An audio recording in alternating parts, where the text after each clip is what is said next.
ونستغفره ونستهديه ونتوب إليه ونعوذ بالله من شرور أنفسنا وسيئات أعمالنا من يهده الله فلا مضل له ومن يضلل فلا هادي له أشهد أن لا إله إلا الله وحده لا شريك له وأشهد أن محمدا عبده ورسوله صلى الله عليه وعلى آله وصحبه ومن تبعهم بإحسان إلى يوم الدين وسلم تسليما كثيرا. اللهم ارزقنا علما نافعا ورزقا طيبا وعملا صالحا متقبلا. ثم أما بعد, jamaah sekalian, barakallahu li wa lakum. Kita kembali mengkaji kitab Al-Qaul Mubin fi Akhta'il Musallin tentang kesalahan-kesalahan orang yang salat. Masih dalam pembahasan pakaian, bahwa di antara kesalahan orang yang salat menggunakan pakaian yang ketat. Iya. Sampai menampakkan atau membentuk aurat, nampak sifat auratnya.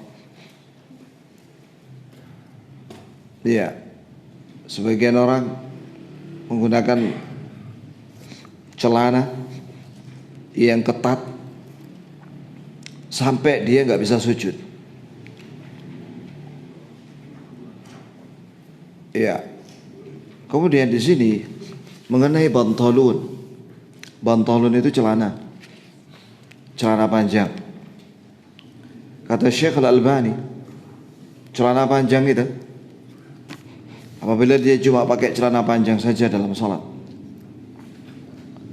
yang ketat, ya, apakah itu namanya jin atau yang lainnya? Ya, jadi tidak harus yang dilarang cuma jin saja, enggak. Ya, apa saja kain, celana panjang yang ketat itu dan dia tidak menutupinya dengan sarung atau gamis, maka itu apalagi menampakkan sawataini atau dua auratnya, depan dan belakangnya, maka itu termasuk kesalahan yang fatal dalam salat. Di dalam celana panjang yang ketat itu ada dua musibah, kata Syekh Al-Albani. Yang pertama, dia meniru orang kafir. Dia meniru apa? Orang kafir. Dahulu kaum muslimin pakai celana, tapi ini celana panjang, akan tapi wasi'ah, fadfadah, luas, longgar, tidak ketat. Dan itu masih dipakai di Suriah dan Lebanon. Ya. Di Indonesia sudah mulai lagi ikhwan-ikhwan sebagian menjual celana panjang itu agak longgar. Kemudian kaum muslimin tidak mengenal bantalun, yaitu celana panjang yang ketat, kecuali setelah dijajah negara mereka oleh barat. Nah, ketika para penjajah itu meninggalkan negeri-negeri muslim, mereka meninggalkan pengaruh yang buruk kepada kaum muslimin. Di antaranya itu tadi, karena kaum muslimin tidak paham. Musibah yang kedua, ya tadi meniru orang kafir. Musibah yang kedua adalah dia membentuk aurat. Celana panjang yang ketat dan tidak ditutupi dengan sarung atau gamis itu menampakkan aurat. Membentuk aurat. Auratnya laki-laki kata Syekh Al-Albani, dari lutut sampai pusar. Nah, dia ketika sholat jelas harus menjauhi maksiat. Bagaimana dia sholat sedangkan dia berbuat maksiat, yaitu dengan memakai pakaian yang celana yang ketat, iya, menampakkan aurat belakangnya itu, bahkan depannya.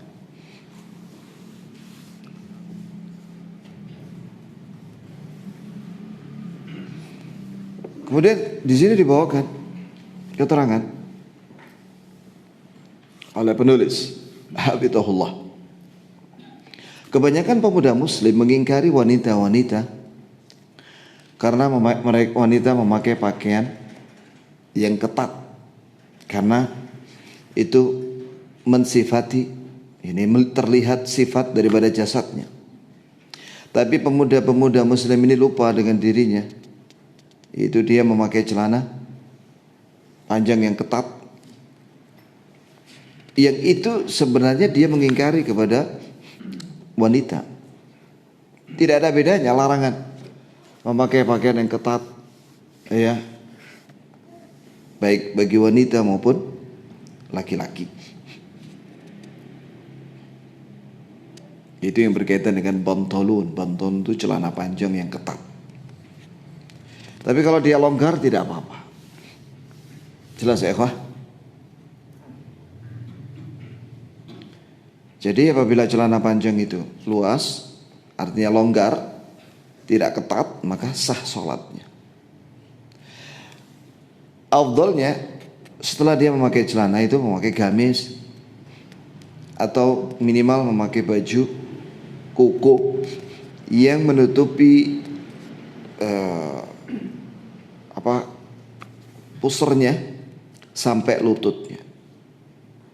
Dan lebih bagus lagi pakai gamis yang menutupi sampai separuh betisnya, atau sampai menjelang mata kakinya. Itu lebih sempurna di dalam menutup aurat. Yang kedua, termasuk kesalahan orang yang sholat memakai baju yang tipis, nerawang, walaupun tidak ketat. Jelas ya, Pak? Kalau ini lain lagi nih masalahnya. Sekarang baju yang tipis,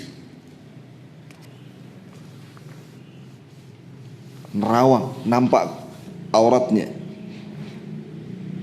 Sebagaimana makruh atau terlarang menggunakan pakaian yang ketat, begitu pula tidak boleh seorang sholat menggunakan kain yang tipis, yang nerawang, di baliknya itu nampak kulitnya. Itu ya, Kak.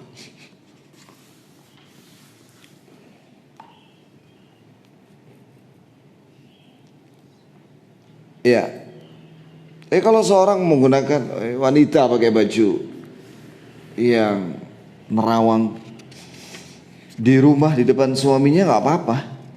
Tapi kalau untuk sholat, enggak, harus menutup auratnya. Begitu pula ketika keluar rumah. Begitu pula laki-laki. Ya, ketika sholat maupun di hadapan keluarganya, anak-anaknya, pakailah pakaian yang tidak tipis, tidak nerawang, kelihatan auratnya.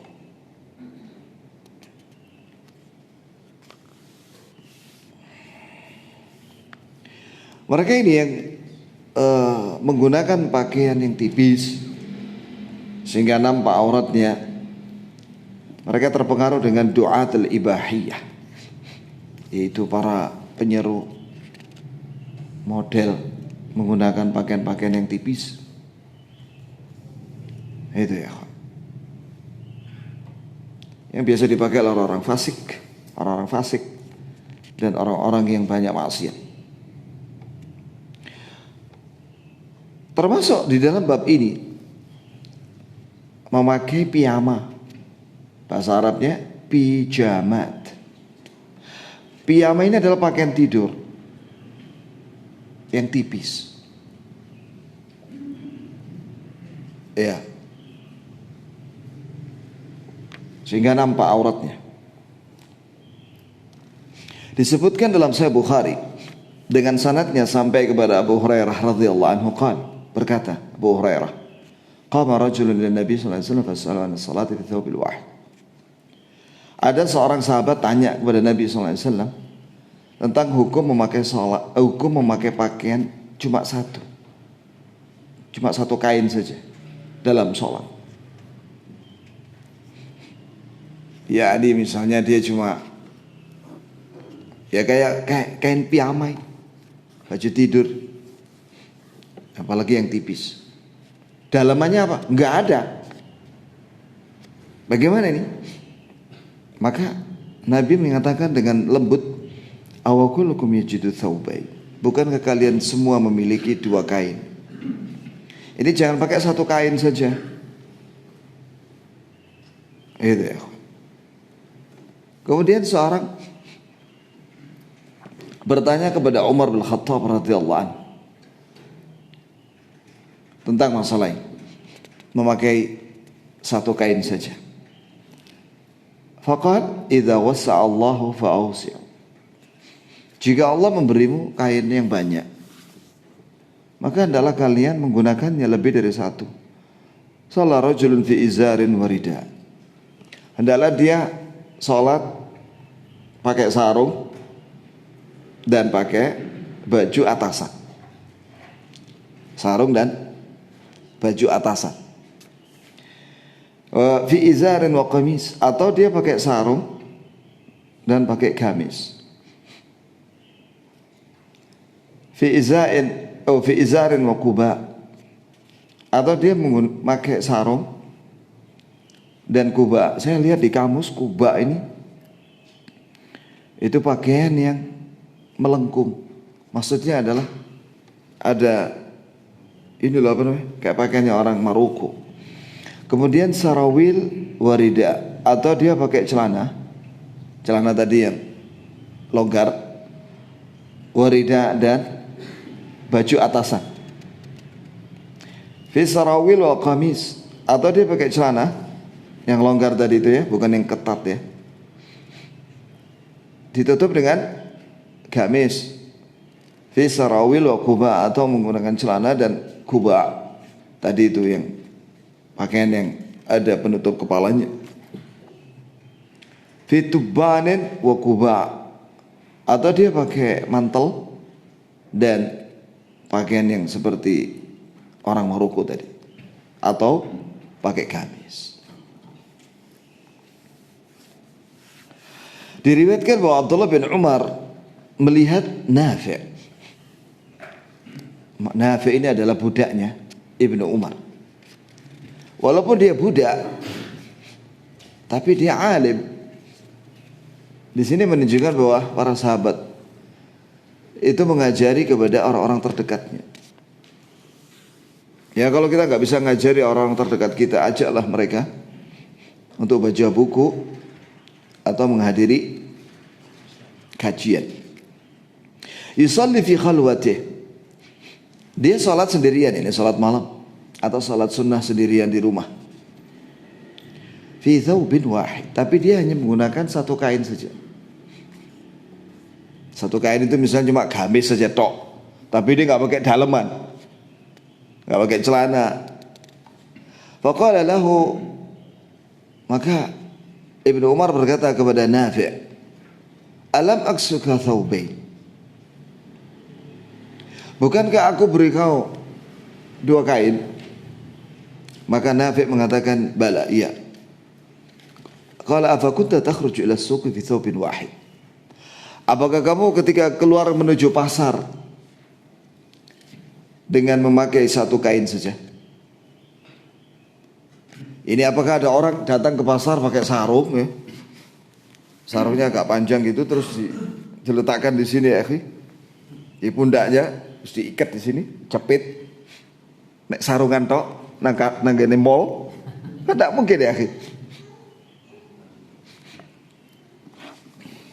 Lah katanya. Tidak. Ini dia kalau ke pasar memakai 2 kain. Qala fallahu ahaqqu an yatajammala lahu. Allah lebih berhak untuk seorang hamba itu berhias. Iya. Menggunakan 2 kain atau lebih. Atau lebih itu bagaimana ya, akhi? Iya, dia pakai daleman ya. Kamu tahu lah daleman ya. Kemudian pakai celana panjang. Kemudian pakai kaos. Ya, kaos daleman.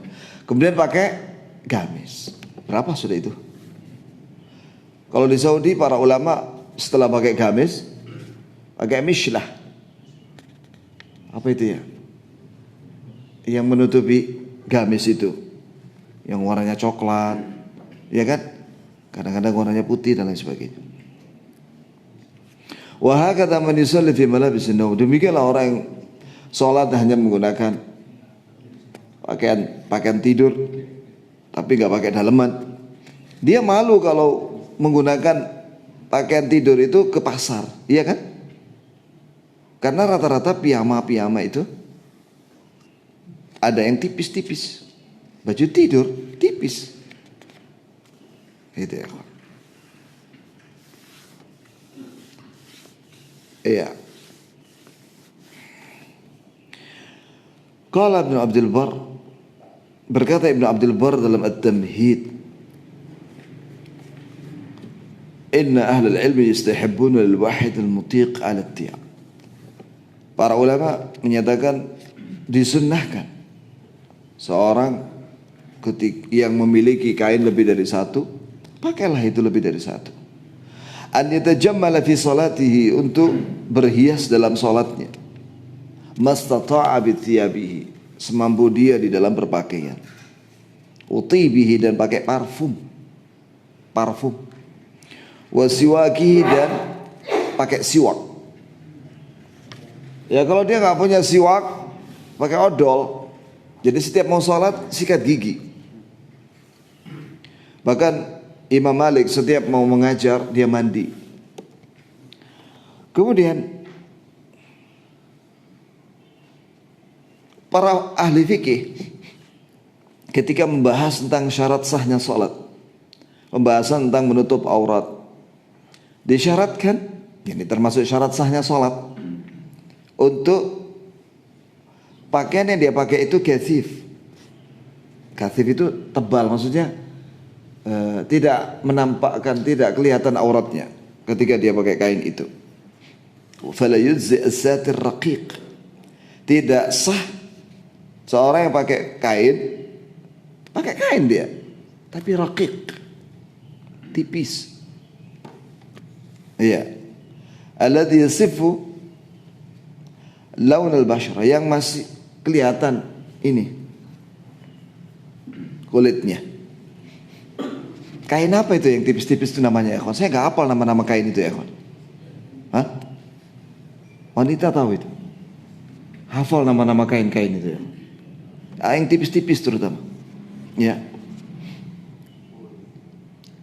Ini larangan memakai kain tipis dalam sholat untuk laki dan perempuan, baik dia sholat sendirian atau sholat jamaah. Semua yang masih menampakkan auratnya padahal dia mampu untuk menutupinya, maka tidak sah sholatnya. Seperti sekarang ini ada sarung ya kawan, tipis ya, gak cukup cuma pakai sarung ya akhi, harus pakai celana panjang. Kenapa? Itu kalau dia jalan dan nampak di luar itu kena matahari, kelihatan pahanya. Itu sarung sing rotok rohis, rotok murah ya. Harganya paling 20.000, itu tipis sekali, nerawang gitu. Tak boleh pakai itu ya. Boleh pakai itu kalau ditutupi dengan apa? Gamis, supaya nggak nampak auratnya.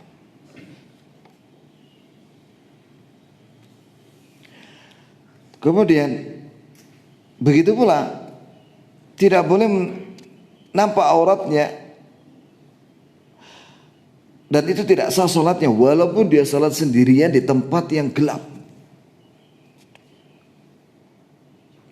Ijma', sepakat para ulama, wajib dalam salat menggunakan penutup aurat.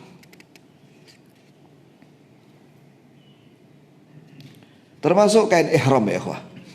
Sekarang ini ada kain ihram yang murah banget, tapi itu menampakkan aurat kalau dipakai. Tipis. Belilah yang agak mahal sedikit, yang penting tidak menampakkan auratnya. Ya bani Adam khudhu zinatakum inda kulli masjid. Wahai anak Adam, hendaklah kau menggunakan pakaian kalian di setiap salat kalian di masjid. Ini maksud dengan zina di sini, perhiasan di sini pakaian. Ini dimaksud dengan masjid itu salat. Jadi pakailah oleh kalian pakaian yang menutup aurat kalian setiap salat, baik di masjid maupun di luar masjid.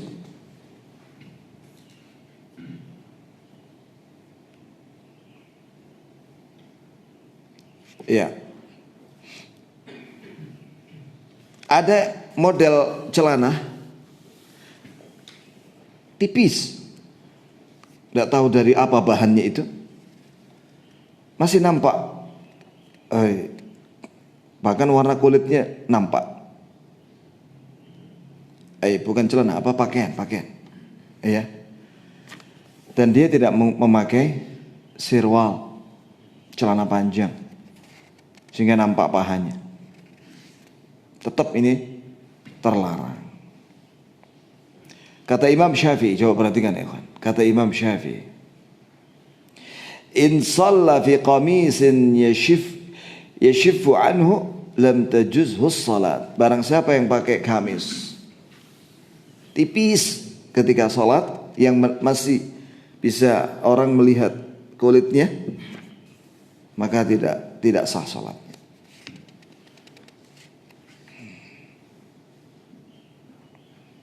Wanita apalagi, hendaklah dia memakai jubah dan kerudung.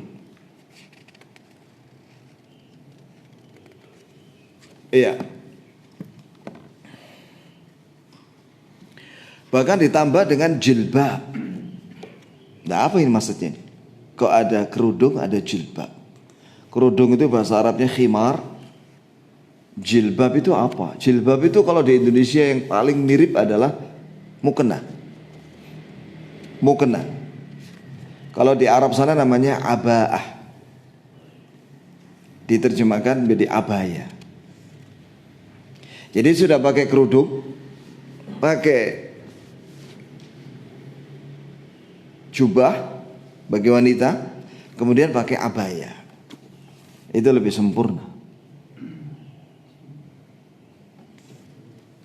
Begitu ya. Tapi kalau dia sudah memakai jubah dia dan memakai kerudungnya, ya, dan tidak tipis, cukup sudah sah sholatnya.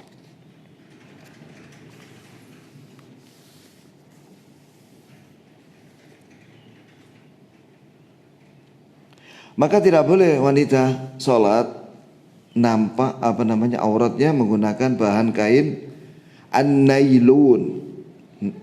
Apa itu ya? Nelon ya. Iya. Shifun, kain shifun yang tipis, sefon. Walaupun dia seperti menutup, yakni menggunakan pakaian, tapi sebenarnya masih nampak auratnya. Walaupun dia menggunakan kain nilon sama shifun itu dari atas sampai bawah, tapi masih nampak sifat kulitnya. Nah itu tidak sah salatnya. Harus betul-betul menutup. Dalilnya apa? Nabi SAW bersabda dalam Sahih Muslim, "Sayakun fi akhir ummatin nisa'un kasiyatun 'ariyah." Akan ada pada umatku nanti wanita-wanita yang berpakaian tapi telanjang. Memakai mukena tapi bahannya dari setipis baju tidur wanita. Apa namanya itu? Ya, enggak, jangan ya. Belikanlah istrimu mukena yang tidak tipis. Kata Ibnu Abdul Bar mengomentari hadis itu, maksudnya Nabi SAW di sini adalah wanita-wanita yang memakai kain tapi tipis sehingga nampak auratnya. Mereka ini berpakaian secara nama saja, tapi sebenarnya dia sedang telanjang secara hakiki.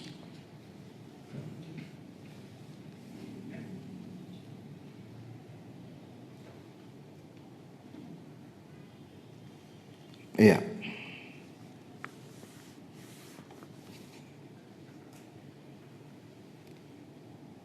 Disebutkan oleh Hisham bin Urwah bahwa Al-Mundhir bin Zubair datang ke Irak. Fa'arsala ila Asma binti Abi Bakar bi kiswatin, maka dia mengirim kepada Asma binti Abi Bakar kain. Ya, kain itu ditenun di daerah Khurasan, tapi riqaq, tipis kan. Setelah dipegang itu kain tipis itu, ya, oleh Asma binti Abi Bakar, kata beliau, gitu maksudnya. Kembalikan ini, kain ini, tipis sekali. Ya.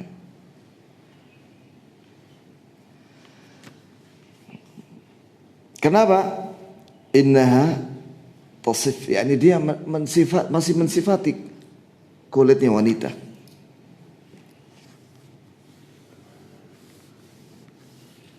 Itu ya kawan.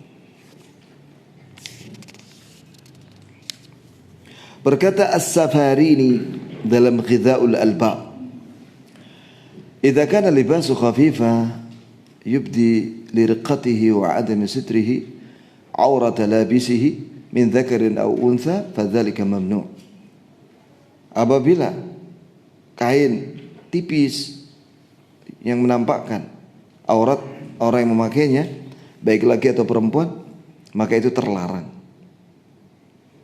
Baik ketika sholat atau di luar rumah, haram memakainya. Karena itu sama saja, yakni tidak menutup auratnya, yang seharusnya diperintahkan untuk menutup aurat. Berkata Imam Asy-Syaukani dalam Nailul Awtar, yajibu 'alal mar'ati an tastura badanaha bi thawbin la yasifuhu wa hadha syartu satiril aurah. Wajib bagi wanita untuk menutup badannya dengan kain yang tidak mensifati tubuhnya, baik karena ketat maupun tipis. Ini syarat pakaian menutup aurat. Sebagian para ahli fikih mengatakan bahwa pakaian yang masih menampakkan warna kulit yang memakainya itu keberadaannya sama dengan tidak ada, sehingga tidak sah salatnya.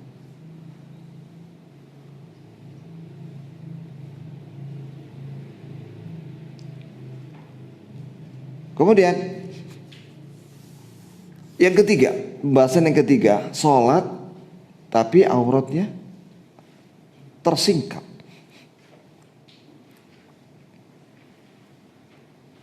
Di sini ada beberapa macam.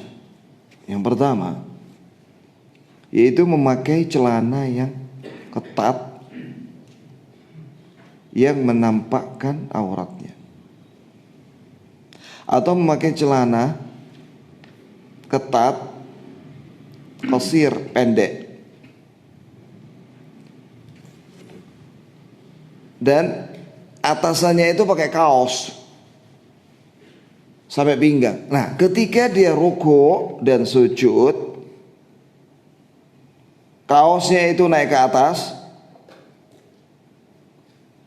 dan nampak dari belakang punggungnya orang itu sebagian daripada bokongnya. Jelas ya kan? Nah, itu ya. Allah musta'an. Itu jelas nampak auratnya. Ini larangan bukan hanya untuk orang dewasa, anak-anak juga. Maka biasakan anak-anak itu ya, baik ketika sholat maupun tidak sholat, memakai pakaian yang menutup aurat. Tidak usah mengikuti mode-mode. Yang mana mode-mode itu apa? Memakai celana ketat, kemudian pakai kaos. Ketika dia membungkuk sedikit, nah, nampak sudah belakangnya.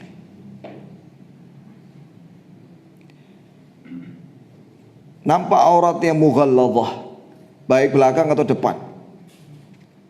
Saking tipisnya celananya itu. Sedangkan dia dalam keadaan rukuk dan sujud kepada Allah. Na'udzubillahi minal jahl. Kata penulis, kita berlindung kepada Allah dari kebodohan ini. Wal juhala. Dan kita berlindung kepada Allah dari orang-orang bodoh. Sebab itu nampak auratnya, kelihatan langsung. Dan ini batal sholatnya. Batal sholatnya. Kata penulis, karena dia pakai celana yang ketat yang diimpor dari orang kafir.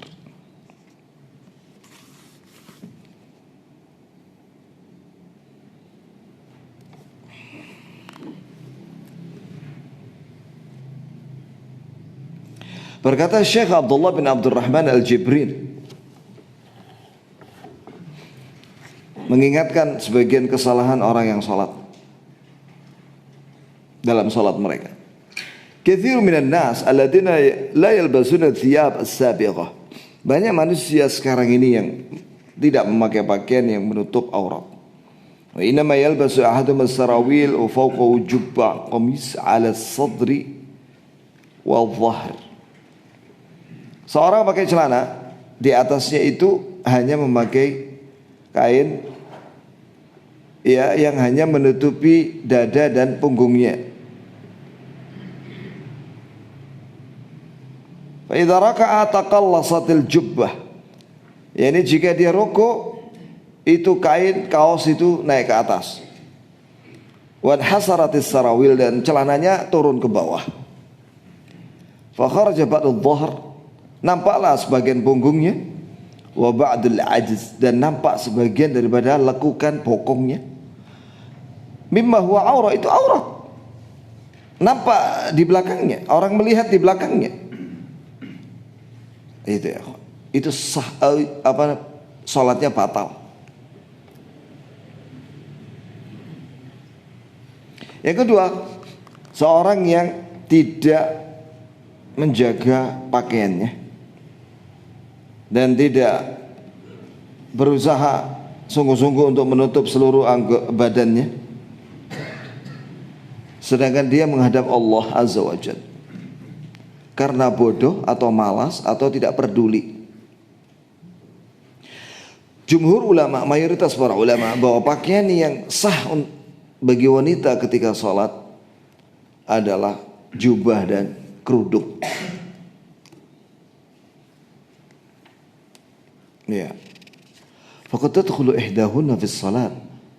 Ada sebagian wanita yang sholat wa sya'ruha aw juz'un minhu aw min sa'idiha aw saqiha maksyuf. Ketika dia sholat, wanita itu nampak sedikit rambutnya, rambut kepalanya. Di mana ada? Dari dahinya keluar. Dahinya ini loh keluar. Iya. Atau nampak dari belakang karena kerudungnya pendek, sedangkan rambutnya panjang. Kemudian apalagi? Atau nampak ini lengannya atau sikunya. Ketika apa? Ketika Allahu Akbar angkat tangan gini, nampak tangannya tersingkap. Maka adalah dia mengulang sholatnya dan memakai pakaian yang benar. Atau dia nggak pakai celana gitu panjang yang longgar, kemudian tidak pakai kaos kaki. Bawahannya ketika dia sujud nampak telapak kakinya atau di atas telapak kakinya. Nah ini juga batal sholatnya.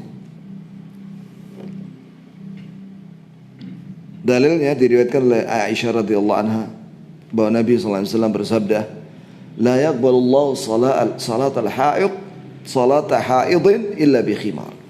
Tidak sah salat wanita yakni yang sudah balik kecuali dengan kerudung yang menutupi auratnya.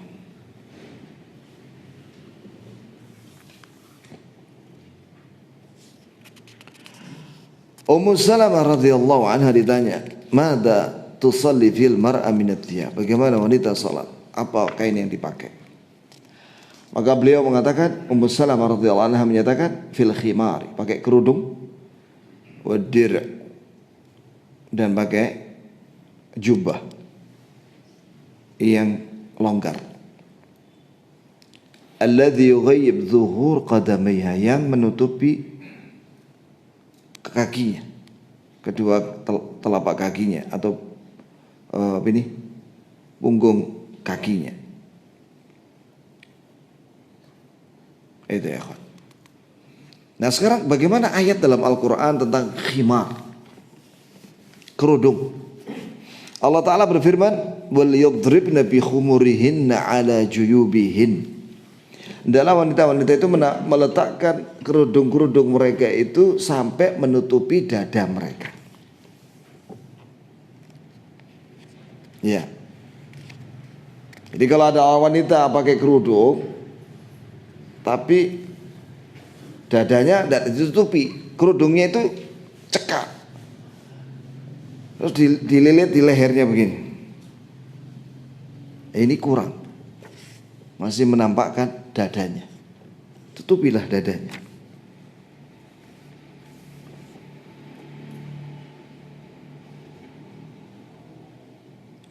Imam Ahmad ditanya, al-mar'a fi kam thawbin tusalli? Wanita itu berapa kain yang harus dipakai ketika sholat? Kata beliau, aqalluhu, minimal dir'un wa khimar, jubah dan kerudung, utughatti rijlaiha, dan dia harus menutupi kedua kakinya sampai telapak kakinya. Wa yakunu dir'an sabiqan, jubah yang longgar, yughatti rijlaiha, menutupi kedua kakinya. Berkata Imam Syafi'i rahimahullah, wa 'alal mar'ati an tughatti fi sholati kulla syai'. Wanita dalam ketika salat menutupi segala auratnya, ma 'ada kaffaiha, kecuali kedua telapak tangannya, wa wajhiha, dan wajahnya. Apa batasan telapak tangan ya kawan? Sampai ini, rusghain, pergelangan tangan. Sebagian wanita menggunakan jubah yang lengannya itu longgar. Ketika dia angkat tangan begini, turunlah itu kainnya. Nah, ini nampak auratnya. Ini aurat ya akhi, wanita. Ya, sekarang ini ada apa namanya? Yang menutupi pergelangan itu apa namanya?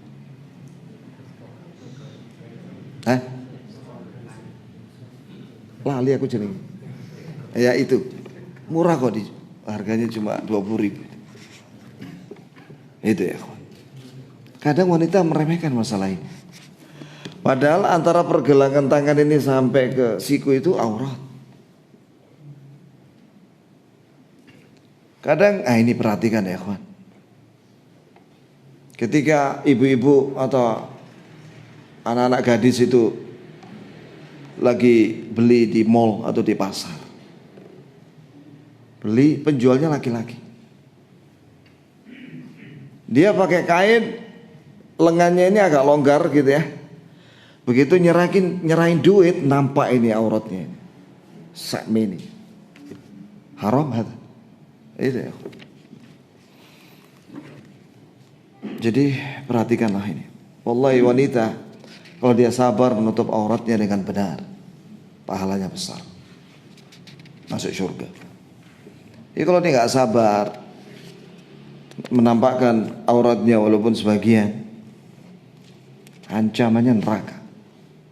Wa nisaa'un kasiyatun 'ariyatun ma'ilatun mumilat ru'usuhunna ka aslimatil bukhtil ma'ilah la yadkhuluna al-jannah wa la yajidna rihaha wa inna rihaha la yujadu min masirati kadza wa kadza.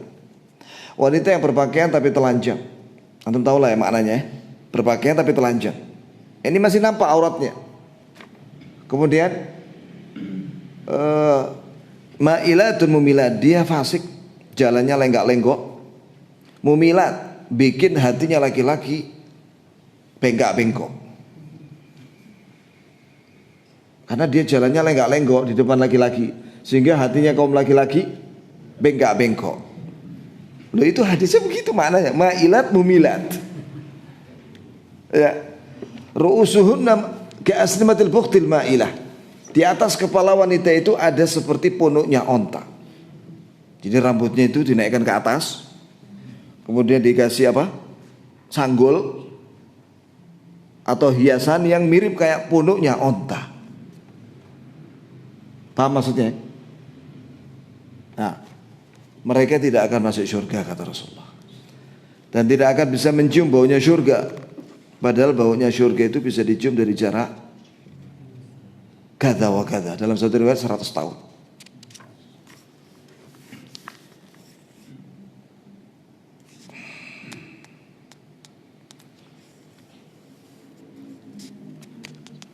Mana panitianya? Sudah habis waktunya?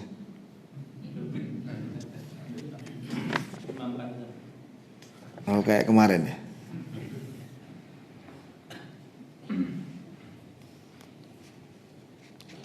Itu ya ikhwan.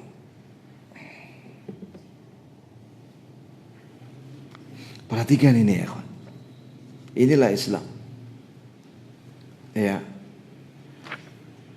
Perhatikan kata Imam Syafi'i di sini. Ketika sholat menampakkan wajah dan kedua telapak tangannya. Artinya di luar sholat adalah dia menutupi itu, wajahnya dan telapak tangan. Kata ulama, sekarang ini banyak wanita yang pakai cadar, tapi lebih menarik daripada yang nggak pakai cadar. Bagaimana? Jadi dia menggunakan cadarnya tanggung, masih nampak itu alisnya dan celak matanya, sehingga itu lebih menarik bagi laki-laki daripada kalau nggak pakai cadar. Kenapa? Penasaran akhirnya laki-laki. Maka para ulama menasihatkan yang boleh nampak cuma matanya saja. Ya, celaknya itu jangan dipakai kalau keluar lah. Itu ya. Selanjutnya, waqala aidan, berkata Imam Syafi'i juga, wa kullul mar'ati 'aura illa kaffaiha wa wajhiha wa dhahri qadamaiha 'aurah. Seluruh badan wanita itu aurat kecuali wajah dan telapak tangannya. Dan ingatlah bahwa punggung telapak kakinya itu aurat. Fa idzan kashafa min ar-rajul fi salati syai' mimma baina surrati wa rukbatihi. Adapun laki-laki apabila ketika dia sholat nampak antara pusernya sampai lututnya, ya, wa minal mar'a fi salati syai' min sya'riha. Apabila wanita sholat nampak sebagian dari rambutnya, baik dari belakang atau dari dahinya, qalla au kathur, sedikit atau banyak, wa min jasadiha atau nampak dari jasadnya, siwa wajhiha wa kaffaiha selain wajah dan kedua telapak tangannya, wa mimma ma yalil kaf dan yang setelah pergelangan tangan ini aurat ini, min maudhi' mafsaliha dari pergelangan tangan ini sampai ke sini. Baik dia tahu atau dia tidak tahu, hendaklah dia mengulang salatnya. Jadi ketika dia salat, dia pakai kain, ini wanita ini, lengan jubahnya itu longgar. Begitu Allahu Akbar turun dia segini, ini batal salatnya. Atau ketika dia sujud, nampak telapak kakinya, bahkan di atas telapak kakinya.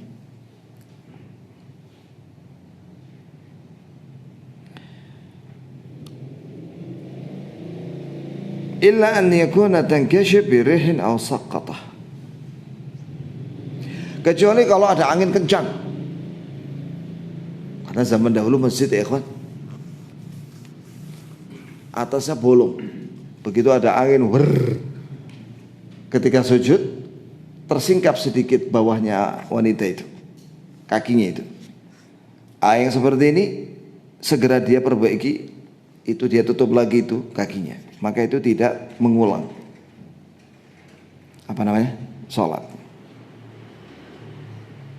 Tapi di sini maksudnya tidak ada sebab angin atau jatuh ya.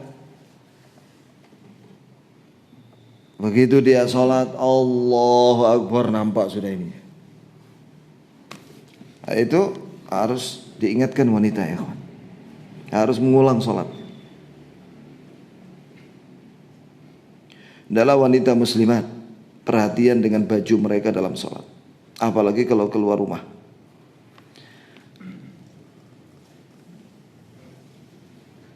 Sebagian wanita katanya berlebihan menutup kepala, tapi meremehkan masalah menutup kaki atau bagian jubahnya itu sempit atau pendek. Pendek apa maksudnya gimana? Tidak sampai ke betisnya atau tidak sampai ke kakinya. Seperti yang pakaian yang dipakai oleh jamaah umroh dan haji Indonesia. Yang wanita itu pakai celana putih sampai mata kakinya. Terus pakai baju atasan, tidak sampai mata kakinya, tidak sampai kakinya, hanya sampai lututnya. Ini kurang itu. Apalagi celana yang putih-putih itu masih tergolong tipis. Yang bagus adalah pakai jubah yang longgar dan panjang.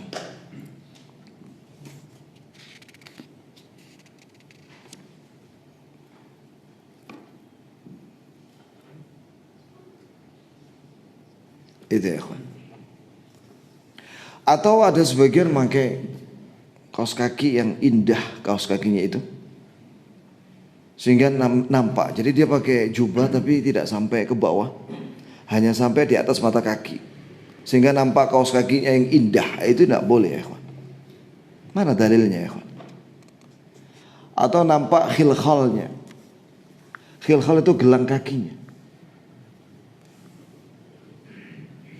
Kata Allah Azza wa Jalla dalam Al-Quran, وَلَا يَضْرِبْنَ بِأَرْجُلِهِنَّ لِيُعْلَمَ مَا يُخْفِينَ مِنْ زِينَتِهِنَّ.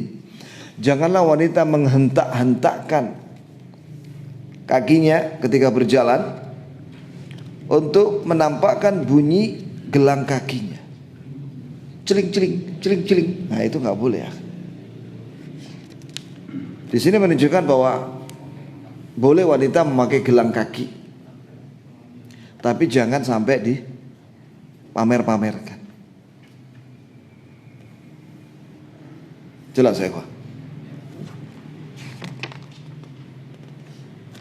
Ya sampai di sini lah. Apa ada pertanyaan ya, kawan? Catat ya sampai ayat tadi yang saya bacakan. An-Nur ayat 31. Di luar sholat mungkin misalkan ada pimpinan wanita, kemudian anak buahnya ada yang laki. Apa pimpinan? Ya, seorang pimpinan, seorang wanita muslim di dalam suatu kantor atau instansi, dan anak buahnya ada laki dan perempuan. Ternyata pimpinannya tidak pakai aurat, tidak memakai baju yang Muslim ada. muslim. Terus pertanyaannya apa? Nah, bagaimana anak buah yang laki-laki? Musibah. Inna lillahi wa inna ilaihi raji'un. Allah musta'an.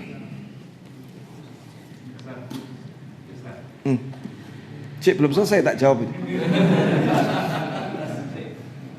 Ini masih koma ini. Inna lillahi wa inna ilaihi raji'un. Antum nasihati dia. Bu, tutup auratnya.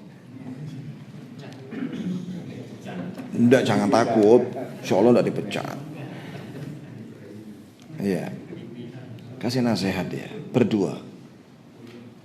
Maksudnya berdua itu pakai WA atau apa gitu ya. Supaya dia tidak dipermalukan. Mungkin dia nggak tahu dalilnya tentang wajibnya berjilbab. Karena dia ngaji sama orang yang mengatakan bahwa jilbab tidak wajib. Sehingga dia salah dalam berguru. Sehingga dia tersesat seperti gurunya. Maka sampaikanlah nasihat kepada dia. Sekarang ini antum bisa lihat di Google ya. Klik di situ aurat wanita menurut Quran dan Sunnah dalam bahasa Indonesia. Nanti kirim ke dia. Bu, maaf ya, saya kirim artikel. Nah, begitu ya. Minimal kita tugasnya hanya menyampaikan, ya kan? Tugas kita hanya menasehati dan menyampaikan. Kemudian bagaimana tadi kalau campur laki perempuan? Ya sama itu di mana-mana sekarang banyak ikhtilat. Apakah itu haram? Tetap haram. Lah terus bagaimana? Ya dosa. Jadi ya banyak istighfar. Bagi yang masih kuliah campur satu kelas kan? Ya bukan hanya kuliah, dari mulai SMP, SD. SD kan belum balik. Yang sudah balik SMP, SMA, mahasiswa. Campur laki perempuan. Banyak istighfar. Kadang dosennya perempuan, tidak pakai jilbab. Ya dosa juga itu. Ya istighfar yang banyak. Ikhwan sekalian. Lah orang yang sholat aja habis sholat istighfar. Lah apalagi berbuat maksiat terang-terangan. Banyak orang tidak paham masalah ini. Dikira ikhtilat itu tidak apa-apa.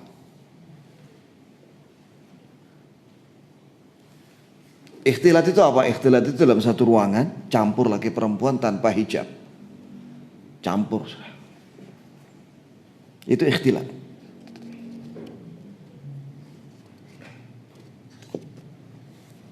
Istighfar yang banyak. Tapi akhi. Kalau misalnya anggota yang biasa memakai cadar sama sarung tangan ketika sholat tidak dibuka itu sah. Ya itu ada pembahasan khusus masalah itu. Apabila tidak ada laki-laki, ya ini seperti ini terhijab, dia dibuka saja cadarnya. Ya. Begitu pula ketika ihram, umrah atau haji, wanita ihramnya itu melepas cadar dan sarung tangan. Itulah ihramnya wanita. Kecuali apabila dia dilihat oleh banyak laki-laki, maka boleh ditutup begini. Jadi ketika sholat, ada sebagian masjid itu tidak ada hijabnya, nggak ada kelambunya begini, maka dia tutupi begini ketika dilihat laki-laki. Ini fatwa para ulama. Gitu ya. Yang bagus ada hijabnya begini dan tinggi. Ada sebagian masjid pembatasnya itu kain tapi pendek, 1 meter. Ya nampak masih wanita.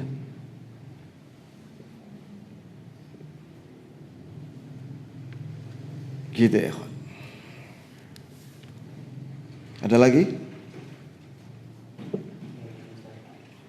Untuk batasan seorang laki-laki dan perempuan dalam berolahraga gimana? Dalam apa? Olahraga. Olahraga. Batasannya. Kalau dia olahraga di kamar, terserah. Di ruangan AC, di situ ada treadmill dan lain sebagainya. Apa itu ruangan apa namanya? Ya itu sudah. Ya. Itu yang afdol. Tapi kalau di luar rumah, iya pakai menutup aurat. Menutup aurat. Tidak boleh dia menampakkan aurat wanita itu. Laki-laki auratnya dari pusar sampai lutut. Jadi kalau main bola, futsal, pakailah pakaian celana yang menutupi lututnya. Ya diturunkan sedikit lah. Jangan pakai celana di atasnya lutut. Itu nampak aurat.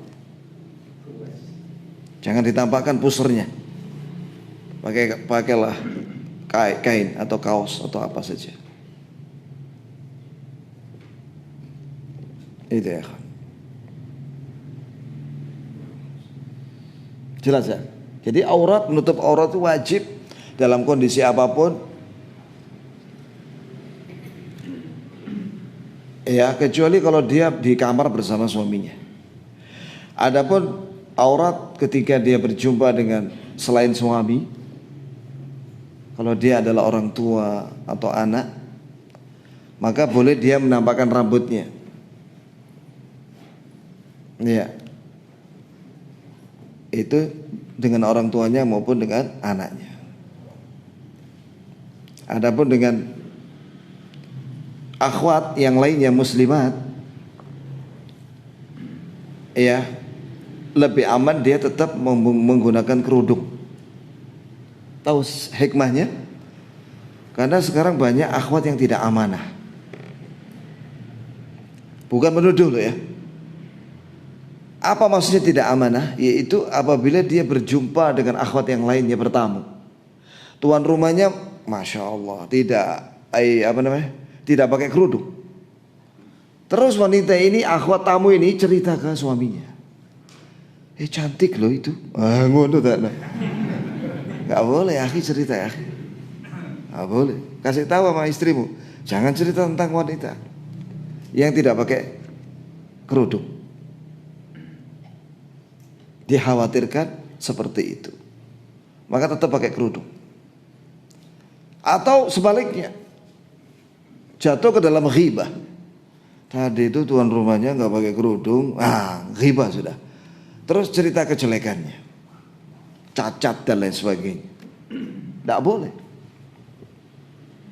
Begitu pula orang yang memandikan jenazah, harus amanah, tidak boleh cerita aibnya jenazah itu. Seperti itu Islam ya ikhwan. Menjaga kehormatan muslim, baik hidup atau sudah mati.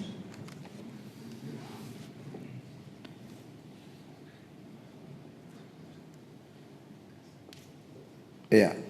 Jadi tetap menjaga auratnya di hadapan orang lain, maksudnya wanita lain.